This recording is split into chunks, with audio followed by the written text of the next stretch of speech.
సంక్రాంతి సంబరాలు అనగానే ముందుగా మనకు గుర్తొచ్చేది ఆంధ్రప్రదేశ్ రాష్ట్రం. ఏపీలో సంక్రాంతి సంబరాలు చాలా స్పెషల్. రైతులు పాడి పంటలతో సుభిక్షంగా ఉండాలని, ప్రజలు సంతోషంగా జీవించాలని జరుపుకునే పండుగ సంక్రాంతి.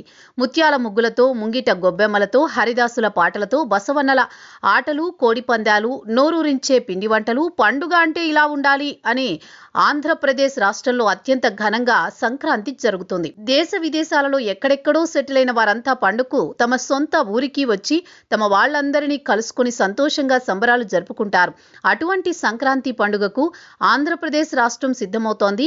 డిప్యూటీ సీఎం పవన్ నియోజకవర్గమైన పిఠాపురంలో కూడా సంక్రాంతి సంబరాలు ఘనంగా నిర్వహించడానికి అధికారులు ఏర్పాట్లు చేస్తున్నారు. ఈ నెల 10న డిప్యూటీ సీఎం పవన్ సంక్రాంతి వేడుకల్లో పిఠాపురంలో పాల్గొననున్నారు. 9, 10, 11 తేదీల్లో సంక్రాంతి సంబరాలు నిర్వహించనున్నారు. జాయింట్ కలెక్టర్, పోలీస్, ఇతర శాఖల అధికారులు ఈ సంబరాల ఏర్పాట్లపై సమీక్ష నిర్వహించారు. సంక్రాంతి శోభను, తెలుగు సంస్కృతి సంప్రదాయాలు ఉట్టిపడేలా, జిల్లా పర్యాటక అభివృద్ధికి దోహదం చేసేలా కార్యక్రమాలు చేపట్టాలని అధికారులు ఈ సమీక్షా సమావేశంలో చెబుతున్నారు.